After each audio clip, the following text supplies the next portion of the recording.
Қыздар, бүгінгі сабақ шалбардың сыдырмасын, белдігін және балағын өңдеу. Біз ең бірінші сыдырманы өңдеп аламыз. Мінекей сыдырма, замок.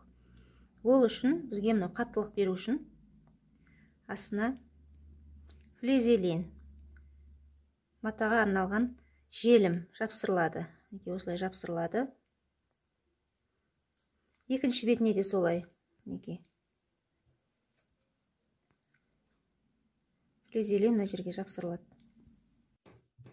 Мінекей қыздар, біз сыдырма өңдейтін жер дайындап алдық. Астына мінекей флизелин жапсырылды, екі жағына да. Енді замок сол жақтан бастап өңделеді. Мінекей сол жағына замокты мінекей астына былай қоямыз. Сосын тігістен бір 2-3 мм ғана кішкене асырып үтіктейміз, өткен замок көрінбес үшін. Мінекей біз үтіктеп алдық. Енді замокты осылай қойып аламыз. Мінекей сыдырмаға дәл мінекей түзу болып тұрады. Астына осындай екі қабаттан тұратын бөлік қиып аламыз шалбарға. Бұл бөлік замоктың астына түседі. Сонда сыдырма дәл ортада тұрады осы екі матаның.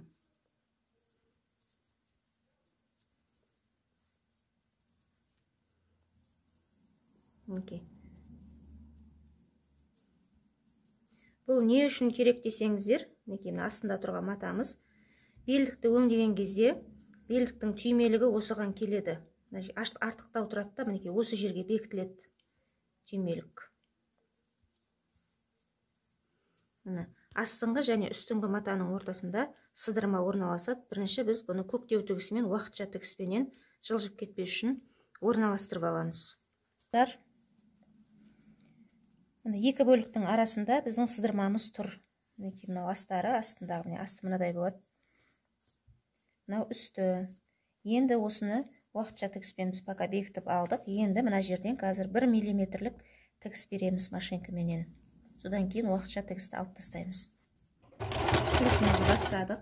Осы жерден бекітпей береміз. Өте ұзын болмай. Мінекей қыздар, бізде сыдырманың асты бізде дайын болды. Мінекей 1 см тігісімізді бердік. Енді үстін өңдейміз. Мінекей асты мынадай болып тұр. Үстін өңдеу үшін үстіне қосымша мата мынадағыдай қолданбаймыз. Бұл енді сыдырманы көрсетпей тұрады үсті. Ол үшін қазір тігістің орнын белгілеп аламыз. Борменен сызып, мінекей мына жерден закрепка беріледі бізде, бекітпе, сөйтіп жоғары қарай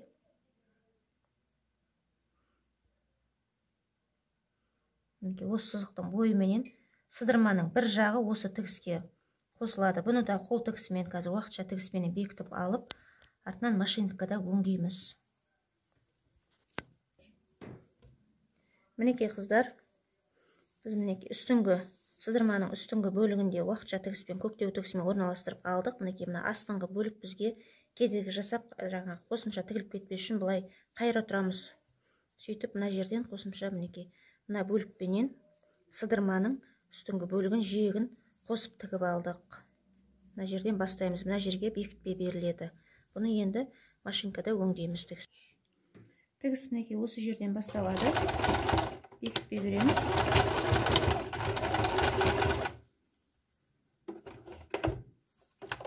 Мына жер келгенде бұрылады.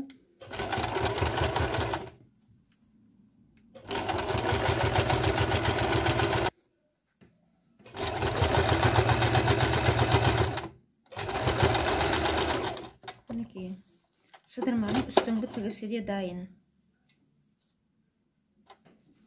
Мінекей қыздар, сыдырманы салып болдық. Мінекей осылай жабық тұрады. Мінекей осылай ашылады сыдырма. Мінекей көрдіңіздер ғой. Енді осыған белдікті орналастырамыз. Мінекей былай келіп, мынау түймелік осы жоғарғы, сыдырманың жоғарғы бөлігінде оң жақта орналасады, түймесі астында орналасады. Қазір белдікті пішеміз. Мінекей біз сыдырманы өңдеп болдық. Енді белді өңдейміз. Бел бізде бастапқы өлшемде 68 см болды бел өлшемі. Енді біз 68 см мына жерді қосып 6-8 сантиметрді аламыз. Және мына жер түймеліктің асты бізде 3 сантиметр қосымша қосылады екен. 3 сантиметр. Сол кезде 71 болады. Сосын екі жағына 0,5 мм, яғни тігіске береміз. Сол кезде 72 болады бізде бел. Мінекей. Ол үшін біз шалбардан ауысқан, боковойдан ауысқан мата бар ғой. Мінекей осыны пайдаланамыз. Артық жерді кесіп тастаймыз. Мінекей ұзындап алдық. 72 сантиметр бізде мінекей нүкте. 8 сантиметр қыламыз. Сол кезде тігіспенен ол 3,5 болады. 8 сантиметр мінекей.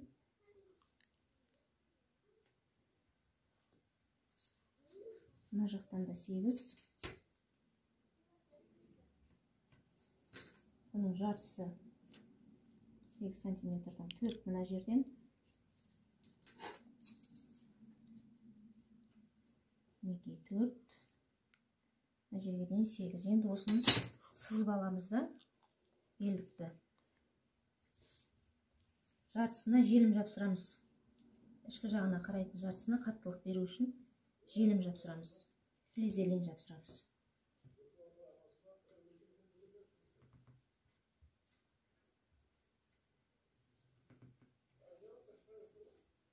Мінекей, қақ ортасынан тағы да өлшеп сызамыз.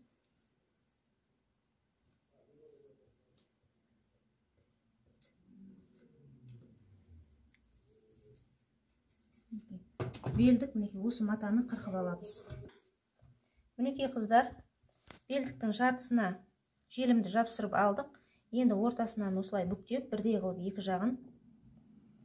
Мына екі жақты тігеміз. 5 мм, яғни 0,5 сантиметрлік тігіспенен екі жағын тігіп аламыз. Екі жағынан да бекітпей беріп.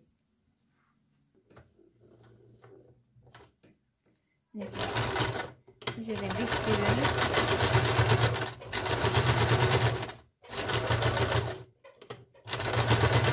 Мына жағынан да дәл осылай. Екінші жағы да.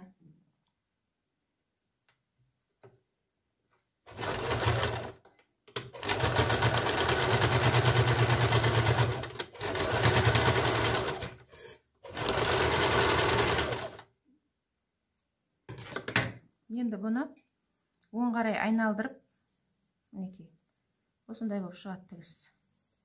Үтіктеп аламыз. Үтіктеп алып, белге қондырамыз. Енді қыздар мұны белдікті белге орнату. Мынау желім жабысқан жағы, бұл астыңғы іш жағына қарайды. Денеге қарайды мына жағына, қаттылық берілген жағы. Оны мінекей мына жермен түймеліктің астыменен екеуін біріктіреміз. Пока мен мына жерге түйреуіш қадап қоямын.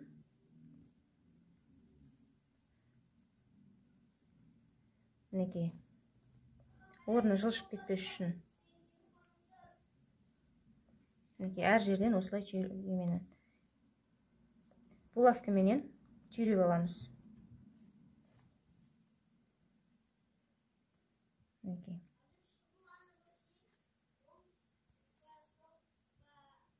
Мінекей, белдікті орнатып 0,5 сантиметрлік тігіспенен тігеміз. Мына жер мінекей 0,5 сантиметр, яғни. Мына жерден бекітпей беріледі. Белді айналдырып тігіп шығамыз. Мінекей, біз 0,5 сантиметр менен мінекей бел астары менен белдікті қосып алдық. Енді бұны бұлай оң айналдырамыз. Мінекей, көрініп тұр ма? Сөйтеміз де.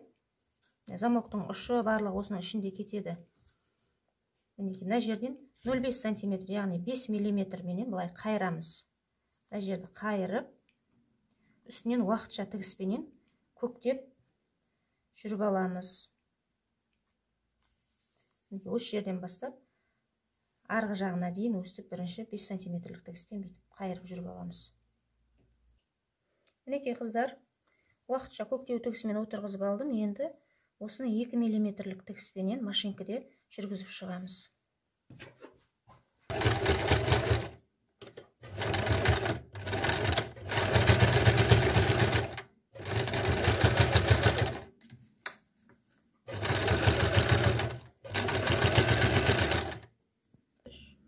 Мінекей, Біздің белдігіміз дайын. Мінекей арты мынадай, алды мынадай.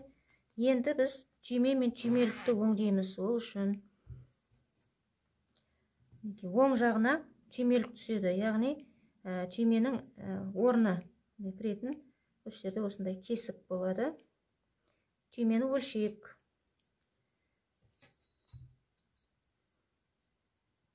Түйме бізде 1,5 сантиметр екен. Мына жерден де біз осы түйме сиятындай етіп 1,5 сантиметр түймелік өңдеуіміз керек. Мінекей бізде 1,5 сантиметр.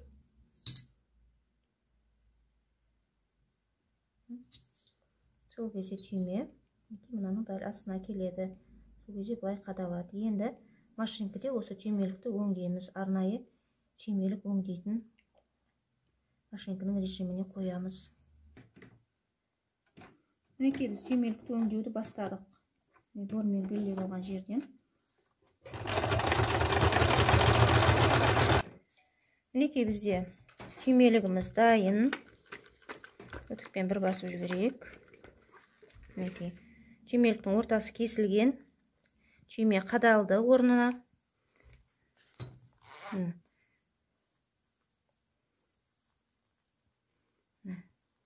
Түйме түймелікке дәл келді.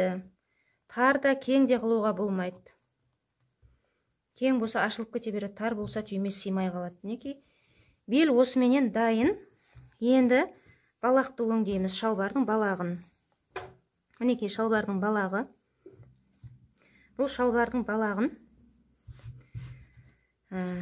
көбіне ер кісілерде жапсырмалы желім және лента арқылы қыр шалбарларда өңдейді.